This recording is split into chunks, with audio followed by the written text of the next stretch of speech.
ನಂಗೊಳ್ಳಿ ರಾಯಣ್ಣನ ಅರ್ಪಣಕ್ಕೆ ನಡಗಿತು ಆ ಬ್ರಿಟಿಷರ ಸೈನ್ಯ.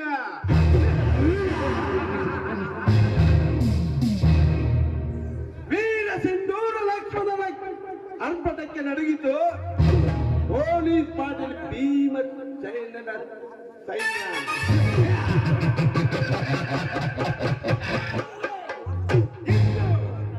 ಈ ಊರಿನಲ್ಲಿ ಈ ಪೊಲೀಸ್ ಪಾಟೀಲ್ ಸಿದ್ದನಗೌಡನ ಅರ್ಪಣಕ್ಕೆ ನಡಗಿ ಕಚ್ಚಿದ್ದು ಆ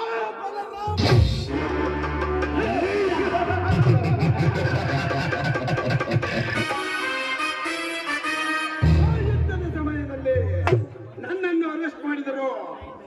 ನಾನು ಕೇವಲ 3 ತಾಸಿನಲ್ಲಿ ಬಿಡುಗಡೆಯಾಗಿ ಬಂದ ಈ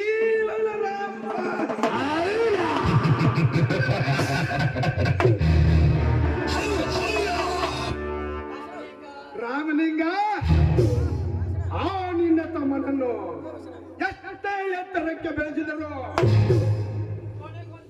ಒಂದು ದಿನ ಅವನನ್ನು ಹಿಡಿದರಿಸಿ ಕಟ್ಟಿ ಹಾಕಿ ಅವನ ಕಾಲಗಳನ್ನು ಮುರಿಯದಿದ್ದರೆ ನಾನು ಈ ಊರದಿದ್ದ ಪೊಲೀಸ್ ಪಾಟೀಲ್ ಸಿದ್ದನಗೌಡನೇ.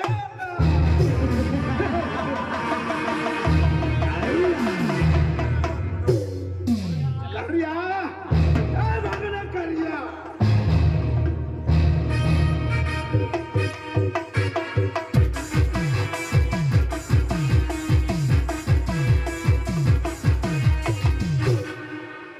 ಮತ್ತೆ ಅದ್ಯಾವ ಹೊಸ ದಿಗಂತಕ್ಕೆ ಕಾಲಿಟ್ಟಿರುವಿರಿ ನೀವು? ಸಮಯ ಪಡೆದು ಸಮಾಲೋಚನೆ ಮಾಡಿ ನನಗೆ ಹೇಳಿ. ಹೌದು, ಆ ಕಾಳಿಂಗ ಏಕೆ ಮೌನವಾಗಿದ್ದಾನೋ? ಕಾಳಿಂಗ ಮೌನವಾಗಿಲ್ಲ ಗೌಡ್ರೆ. ಗೌಡರ ಮರ್ಯಾದೆ ಎಂಬ ಮಾಳಿನಲ್ಲಿ ಬರುತ್ತಿದ್ದಾರಲ್ಲ ಎಂದು ನಸು ನಗುತ್ತಿದ್ದಾನೆ.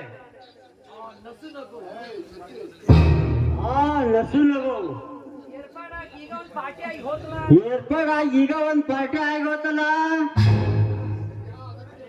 ಕರಿಯ. ಅದಕ್ಕೆ ನಿನಗೆ ಮೊದಲೇ ಹೇಳಿದ್ದೀನಲ್ಲೋ, ಆ ಕೆಲಸ ಈ ಹೊಣ್ಣಿ ಶೆಟ್ಟರು ರೆಡಿ ಮಾಡಿದ್ದಾರೆ ಗೌಡ್ರೆ. ಆಯ್ತು,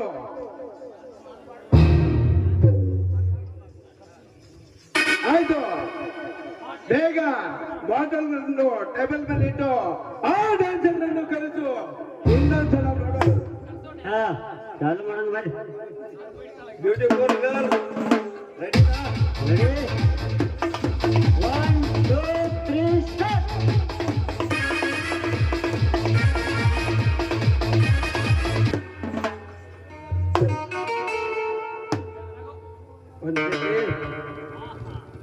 ಆಹಾ, ಏನು ನೃತ್ಯ, ಏನು ಡ್ಯಾನ್ಸ್! ನನ್ನ ಗೌಡಿಕೆ ಡಿಕ್ಷನರಿ ಒಳಗೆ ಇಂಥ ಡ್ಯಾನ್ಸರ್ನ ನೋಡಿಲ್ಲ, ಇಂಥ ಮಾಸ್ತರ್ನ ನೋಡಿಲ್ಲ.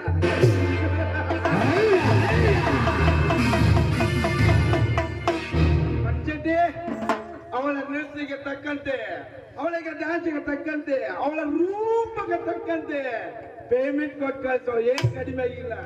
ಓಕೆ, ಪೇಮೆಂಟ್ ಕೊಡ್ತೀನಿ. ಓಕೆ,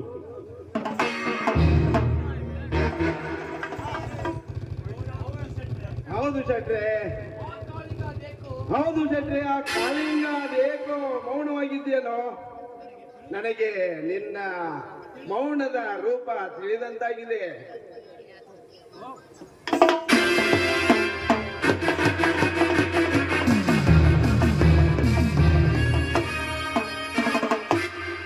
ಅದೇನಿಲ್ಲ ಗೌಡ್ರೆ, ಮುಂದೆ ಏನ್ ಮಾಡ್ಬೇಕಂತ ವಿಚಾರ ಮಾಡ್ತಾ ಇದ್ದೀನಿ. ಯಾಕಂದ್ರೆ ಆ ರಾಮಲಿಂಗನ ತಮ್ಮ ಈ ಪೊಲೀಸ್ ಸ್ಟೇಷನ್ಗೆ ಎಎಸ್ಐ ಆಗಿ ಅಧಿಕಾರ ವಹಿಸಿಕೊಂಡಿದ್ದಾನೆ. ಅದಕ್ಕೆ ಏನು ಮಾಡ್ಬೇಕಂತ ವಿಚಾರ ಮಾಡ್ತಾ ಇದ್ದೀನಿ. ರಾಮಲಿಂಗನ ತಮ್ಮ ಎಎಸ್ಐ ಆಗಿ ನಮ್ಮ ದೇಶಕ್ಕೆ ಬಂದಿದ್ದಾನೆ. ಹಾಗಾದ್ರೆ ನಮ್ಮ ಮುಂದಿನ ಗದ್ದೆ ಮುಂಬೈಯಿಂದ ಪಂಚರಾಶಿನವರಿಗೆ ಸಾಗಿಸತಕ್ಕಂತ ಬೆಳ್ಳಿ ಮುತ್ತು ರತ್ನದ ವ್ಯಾಪಾರದ ಗತಿ ಏನು ಇನ್ನು ಮುಂದೆ? ಅದಕ್ಕಿರುವುದು ಒಂದೇ ದಾರಿ ಗೌಡ್ರೆ. ಅದೇನೆಂದು ಬೇಗ ಹೇಳು. ಅದಕ್ಕೆ ಮಾಡಬೇಡಿ ಗೌಡ್ರೆ, ಸಮಾಧಾನದಿಂದ ಅದನ್ನ ಕೆಲಸ ಮಾಡಿ ಮುಗಿಸೋಣ. ಹೌದು ಗೌಡ್ರೆ, ಕರಿಯಾಳು ಮಾತ್ರೆಯಲ್ಲಿ ಸತ್ಯವಿದೆ. ಮೊದಲು ಅವರಿಗೆ ಸತ್ಕಾರ ಸಮಾರಂಭ ಏರ್ಪಡೋಣ, ನಂತರ ಅವರಿಗೆ ಹಣದಾಸೆ ಹಚ್ಚಿ ನಮ್ಮ ಕೈವಶ ಮಾಡಿಕೊಳ್ಳೋಣ. ಆಗ ನಮ್ಮ ಕಾರ್ಯ ಸಫಲವಾಗುತ್ತದೆ.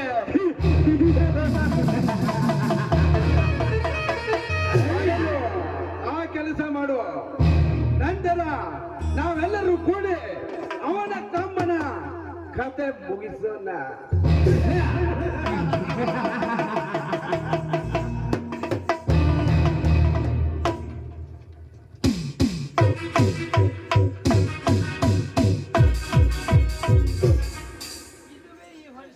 ಇದುವೇ ಈ ವರ್ಣಿಸತ್ರ ಚಾತುರ್ಯ ಕಥೆ ಕಲೆ. ಹಾ, ಬನ್ನಿರಿ ಹೋಗೋಣ.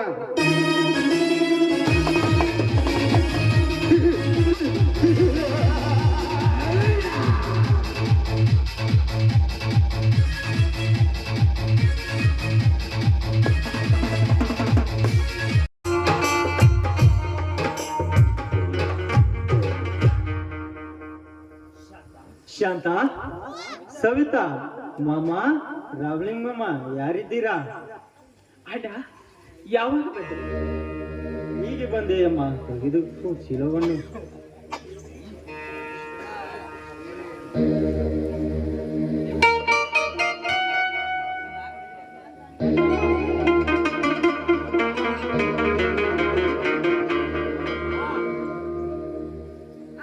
ಹೌದ್ರಿ ಅಕ್ಕರ್ ಈಗ ಬಂದಿವ್ರಿ. ಸವಿತಾಕ್ ಅವ್ರ ಎಲ್ಲ ಹೋಗ್ಯಾರ್ರಿ? ಅವ್ರು ಎಲ್ಲಿ ಹೋಗ್ಯಾರ್ರಿ? ಅವರು ಒಳಗಡೆ ಇದ್ದಾರೆ. ಹೌದಮ್ಮ, ಹೀಗೆ ಬಂದಿದ್ದೀವಿ. ಬಲರಾಮ,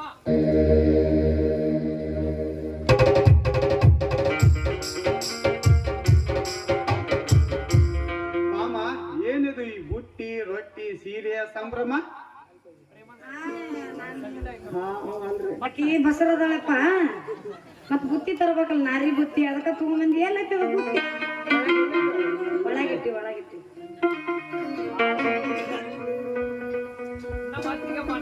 ನಮ್ಮ ಅತ್ತಿಗಮ್ಮ 4 ತಿಂಗಳು ಬಸುರಿಯೇ. ಅಂದ್ರೆ ಒಂದು ಮಗುವಿನ ತಾಯಿ. ಒಂದು ಮಗುವಿನ ತಾಯಿ. ಸಂತೋಷ, ತುಂಬಾ ಸಂತೋಷ. ಅಣ್ಣ, ಈಗ ಬಂದೇನಪ್ಪ. ನೀನು ತಂದೆ ಆಗ್ತಿದ್ದೀಯ. ಇದೇ ಖುಷಿಗಾಗಿ ಎಲ್ಲರಿಗೂ ಸ್ವೀಟ್ ಅಂತೋಣ. ಹೌದೇ, ನನ್ನ ಹೆಂಡತಿ ಗರ್ಭವತಿ, ನಾನು ಅಪ್ಪ ಆಗ್ತಿದ್ದೇನ? ಇದೆಲ್ಲ ನಿಮಗೆ ಹೆಂಗ್ ಗೊತ್ತಾಯ್ತು? ಏನಣ್ಣ, ಈ ಬಯಕೆಯ ಬುಟ್ಟಿ ನೋಡಿ ಗೊತ್ತಾಗಲಿಲ್ಲವೇ? ಅತ್ತಿಗಮ್ಮ, ನೀವಾದ್ರೂ ಒಂದ್ ಸ್ವಲ್ಪ ಹೇಳಿ. ಅದೆಲ್ಲ ನಿಮ್ಗೆ ಗೊತ್ತಾಗೋದೇ. ನೀವು ಗಂಡ್ ಮಕ್ಳದಿರಿ. ಹಿಂಗೆಲ್ಲ ಹೆಂಗ್ ಬಸರ ಹೆಂಗಿಲ್ಲ ಅಂತಂದು ಅದ್ರ ಬುತ್ತಿ ಒಳಗೈತಿ. ಎಲ್ಲರೂ ಊಟಕ್ಕೆ ಬಂದ್ಬಿಡ್ರಿ, ನಾ ಕಾಯ್ತಿರ್ತೀನಿ.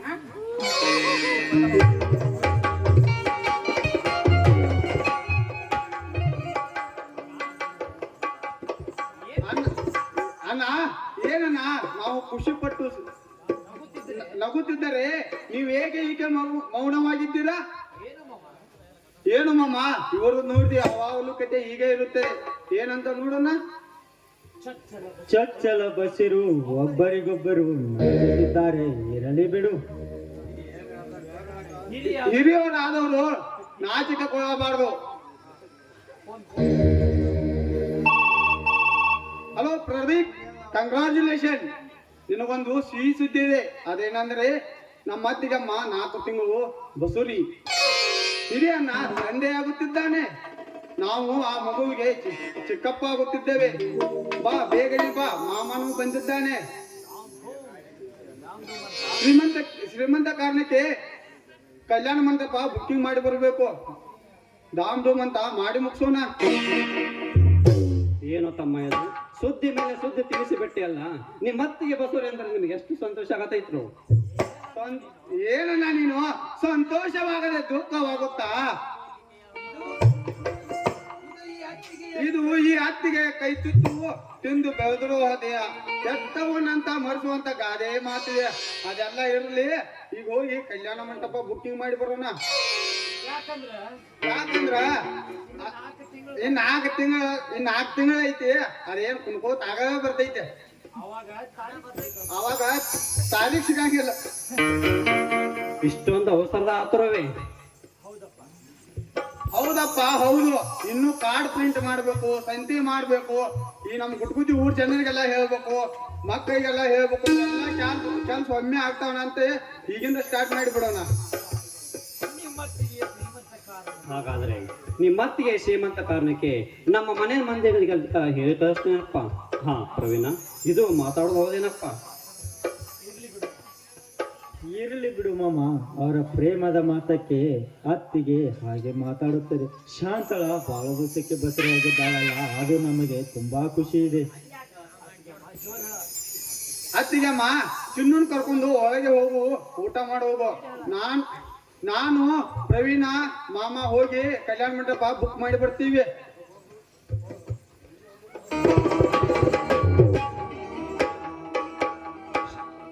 ಶಾಂತ ಶಾಂತ, ಏನು ಸ್ವಾಮಿ? ನೀನು ಬಸರಿಯಾಗಿದ್ದು ನಿಜವೇ? ನೀನು ಬಸರಿಯಾಗಿದ್ದು ನಿಜವೇ?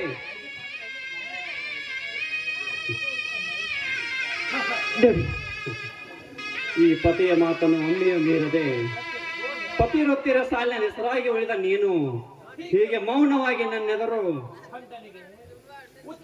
ಗಂಡನಿಗೆ ಉತ್ತರಿಸದೆ ಚಿತ್ತು ಪಲ್ಲಟವಾಗಿ ಮೂಕಲಾಗಿ ನಿಂತಿರುವೆ ನನ್ನೆದರು.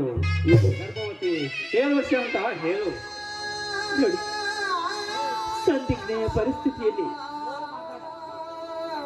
ನಾನೇನು ಹೇಳಬೇಕು, ಏನು ಮಾತನಾಡಬೇಕು ಅಂತ ನನಗೊಂದು ಅರ್ಥನೇ ಆಗ್ತಾ ಇಲ್ಲ. ಆದ್ರೆ ನಾನು ಯಾವತ್ತೂ ನನ್ನ ಮನಸ್ಸಿಂದ ವಿಚಲಿತಲಾಗಲಿಲ್ಲ. ಈ ನನ್ನ ಹೃದಯವನ್ನ ಯಾರಿಗೂ ಅರ್ಪಿಸಲಿಲ್ಲ. ಆದ್ರೂ ನಾನು ಯಾಕೆ ಹೀಗಾದೆ ಅಂತ ನನಗೊಂದು ಗೊತ್ತಿಲ್ಲ. ಅಂದ್ರೆ ನೀನು ಗರ್ಭವತಿ ಆಗಿದ್ದು ನಿಜವೇ? ಗರತಿ ಮಂಡೋದರಿಯ ಮನ ಹೊಂದಿದವನು ನೀನು. ಗರತಿ ಸೀತೆಯ ಪತಿ ವೃತ್ತ ಶಕ್ತಿ ಪಡೆದುಕೊಂಡವನು. ಪತಿಯ ರತಿ ಸುಖವರಿದ್ದರು ಸದಾ ಸಮ್ಮುಖಿಯಾಗಿ ನನ್ನೊಂದಿಗಿರುವ ನೀನು ಒಂದು ಗರ್ಭವತಿಯೇ? ಛೇ ಛೇ ಛೇ ಛೇ, ಇದನ್ನೆಲ್ಲ ಕೇಳಿ ನಾನು ನಗಬೇಕು ಅನ್ನೋದು ನನಗೊಂದು ತಿಳಿಯವಲ್ಲದು ಶಾಂತ, ನನಗೊಂದು ತಿಳಿಯವಲ್ಲದು. ಆ ನಿನ್ನ ಸಹಕಾರ ಸಂಪತ್ತು ತಂದಿದ್ದು ನನಗೆಂದು ಆಪತ್ತು. ನೋಡಿ, ಅರ್ಥವಿಲ್ಲದೆ ವ್ಯರ್ಥವಾಗಿ ಮಾತನಾಡಿ ಪ್ರಯೋಜನವಾದರೂ ಏನಿದೆ? ಎಲ್ಲವೂ ನನ್ನ ದುರ್ವಿಧಿ ಸ್ವಾಮಿ, ಎಲ್ಲವೂ ನನ್ನ ದುರ್ವಿಧಿ. ನಾನು ಯಾವತ್ತೂ ನನ್ನ ಕಾಮವನ್ನ ಇನ್ನೊಬ್ಬರೊಂದಿಗೆ ಬಯಸಿದವಳಲ್ಲ. ನನ್ನ ಆಸೆ ಆಕಾಂಕ್ಷೆಗಳನ್ನ ಯಾರೊಂದಿಗೆ ತೋಡಿಕೊಂಡವಳಲ್ಲ. ಆದರೂ ನಾನು ಬಸ್ರಿಯಾದೆ. ದಯವಿಟ್ಟು ನನ್ನ ಎಂತ ಸೂಚನದ ಸಂಸಾರ ನನ್ನದು. ಇವಳ ಮಾತನ್ನು ತೀಕ್ಷ್ಣವಾಗಿ ಗಮನಿಸಿದರೆ ನಾನೇ ಹುಚ್ಚನಾಗಿರುವೆ. ಆದರೂ ಗರ್ಭವತಿ ಎಂದು ಹೇಳಿದರೆ ಏನಿದರ ಅರ್ಥ? ಒಣಗಿದ ಮರುಭೂಮಿಗಾಗಿ ಬಾಯಿ ಬಿಟ್ಟಿಲ್ಲ, ನೇಗಿಲು ಉಡಿದರೆ ಹೊಡೆದಿಲ್ಲ, ಉತ್ತರಿ ಮಳೆಯೂ ಆಗಿಲ್ಲ, ಊರಿಗೆ ಎಂದ ಬಿತ್ತನೆ ಬೀಜವೂ ಹೊಡೆದಿಲ್ಲ. ಆದರೂ ಈ ಹೊಲ ಬೆಳೆದ ಬೆಳೆಯಾಗಿ ನಿಂತಿದೆ ಅಂದರೆ ಇದ್ಯಾವುದು ಬೀಜ ಬಿತ್ತನೆ ಅಲ್ಲ? ಹೇಳು ಅಂತ ಹೇಳು.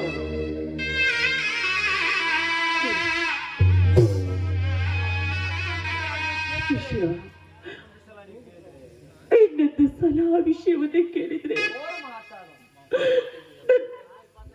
ಭೂವಲಯವೇ ಪ್ರಳಯವಾದಂತಾಗುತ್ತೆ. ತಿರುಗುವ ಕಾಲ ಚಕ್ರ ಕಳಚ ನಿಂತಾಗುತ್ತೆ.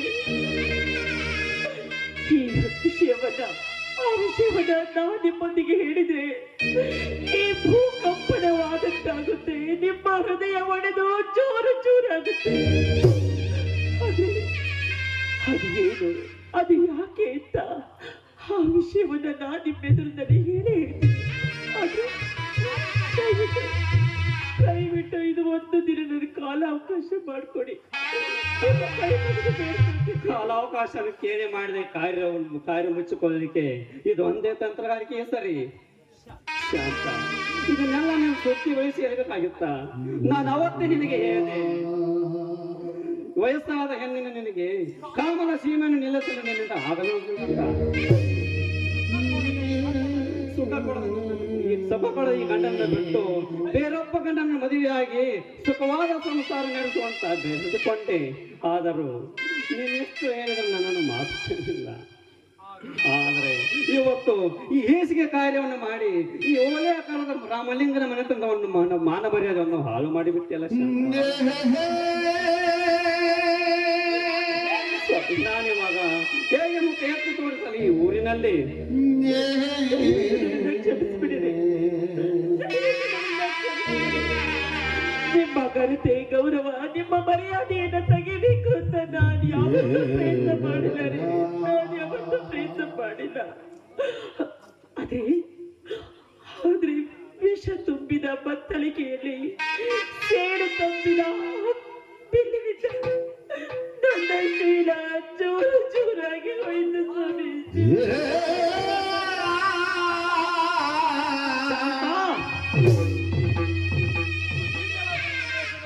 ಶಾಂತ, ಈಗಲಾದರೂ ಈ ಮೋಸ ಸತ್ಯವನ್ನು ಹೇಳು. ಈ ನಿನ್ನ ಕಾರಣಕ್ಕೆ ಯಾರವನು? ಆತನ ಶಿರದು ಶ್ರೀಹರಿಯ ಸುದರ್ಶನ ಅಡಗಿಸಿ ಬರಲಿ. ಆ ಚಂಡಾಲ ರುಂಡವನ್ನು ಕರೆದು ನಮ್ಮೂರಿನ ಅಗಸಿ ಬಾಲಿ ನೇತಾಗಿ ಬಿಡ್ತೀನಿ. ಯಾರು ಹೇಳು ಶಾಂತ, ಹೇಳು. ಈಗ ತಾನು ಹೇಳಿದ್ದಲ್ಲ, ನನಗೊಂದೇ ಒಂದು ದಿನ ಕಾಲ ಅವಕಾಶ ಕೊಡಿ.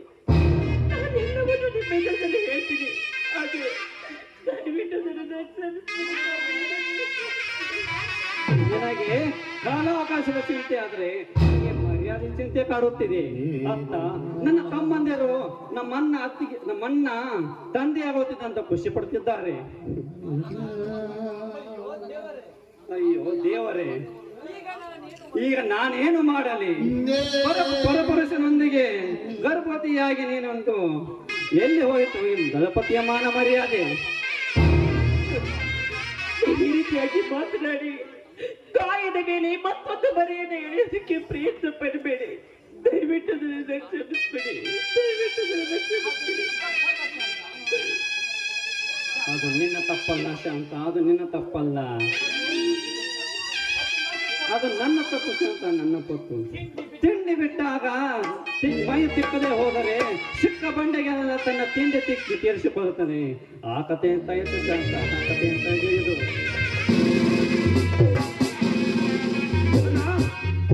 ಅಣ್ಣ, ಏನಿದೆ ನಿಮ್ಮ ಕಣ್ಣೀರು? ಈಗ ನಮಗೆಲ್ಲ ಖುಷಿಯಾದಾಗ ನೀವು ಏನು ಯೋಚನೆ ಮಾಡ್ತಿದ್ದೀರಾ?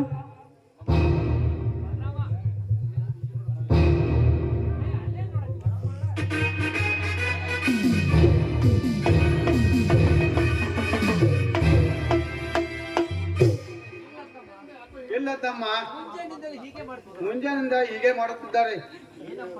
ಏನಪ್ಪ ನೀನು? ಆ ಪಾಪು ಬರುತ್ತದೆ ಅಂದರೆ ಅತ್ತಿಗೆ ತಾಯಿ ಆಗುತ್ತಾಳಂದ್ರೆ ನಾನು ಚಿಕ್ಕಪ್ಪ ಆಗುತ್ತೇನೆ ಅಂದರೆ ಖುಷಿ ಕೊಡದೆ ಮತ್ತೆ ಏನಾಗುತ್ತಮ್ಮ?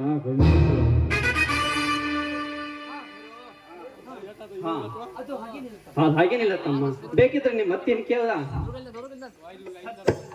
ಸಂತೋಷದಲ್ಲಿ ಅವನೆಲ್ಲ ಕೇಳಕ್ಕಾಗಲ್ಲ. ಏನತ್ತಿಗೆ ನಿಮಗಾದ್ರೆ ಬುದ್ಧಿ ಬೇಡವಾ? ಬರ್ರಿ ಬರ್ರಿ, ಒಳಗೆ ಹೋಗೋಣ.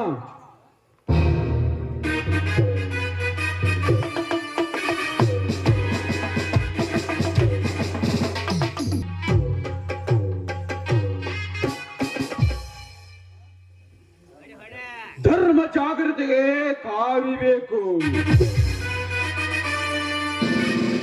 ಪ್ರಜೆಗಳ ಸುರಕ್ಷೆ ಜಾಗೃತಿಗೆ ಕಾದಿಬೇಕು.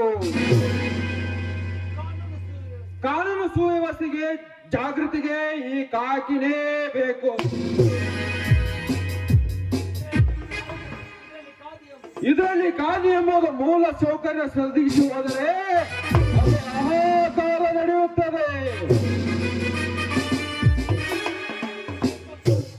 ಒಬ್ಬ ಕಾವ್ಯದಾರ ಮಾನವನ ಧರ್ಮ ನಿರ್ಮಿಸಿ ಹೋದರೆ ಅಲ್ಲಿ ಲಿಂಗ ಭೇದ ಕದನ ಪ್ರಾರಂಭವಾಗುತ್ತದೆ.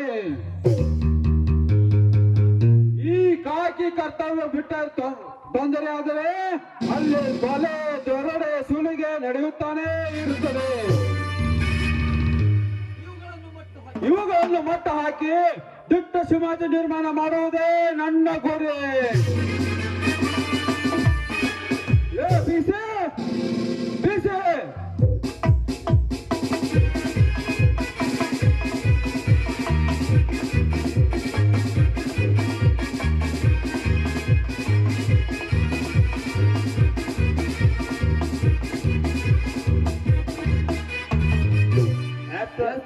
ಎಲ್ಲಿ ಹೋಗಿದ್ರಪ್ಪ ಇನ್ನೂರಿಗೆ? ಅಲ್ಲೇನು ಕೂತಿದ್ದು ನೋಡ್ರಿ ಸರ್. ಯಾರೋ ಊರಾಚೆ ಯಾರೋ ಜೈಕಾರ ಹಾಕುತ್ತಾ, ನನ್ನ ಹೆಸರು ಜೈಕಾರ ಹಾಕುತ್ತಾ ಈ ಕಡೆ ಬರ್ತಾ ಇದ್ರಿ. ಯಾರು ನೋಡ್ರಿ ಅವರು? ಸರ ಅವ್ರು ನಮ್ಮ ಬೀಟ್ ಹಳ್ಳಿ ದೊಡ್ಡ ದೊಡ್ಡ ಸಾಹುಕಾರ ಕೊಡ್ರಿ ಸರ. ಅಷ್ಟ ಅಲ್ರಿ, ಇವ್ರು ದೊಡ್ಡ ಗುಂಡಾಗಳು ಹೌದು.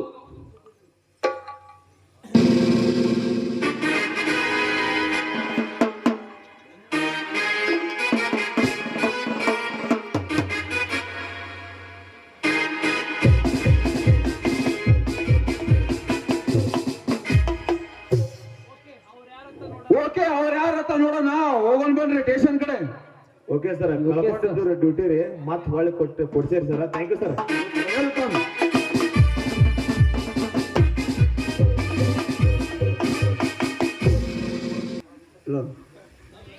ಇವತ್ತಿನ ದಿವಸ ನಮ್ಮ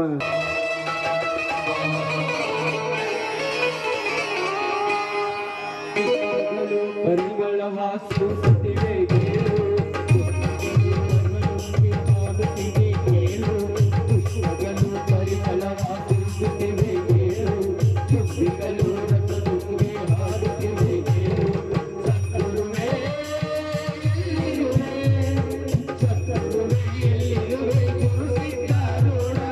ಉದಯವಾಯಿತು ಏನು ಪರಿಮಳ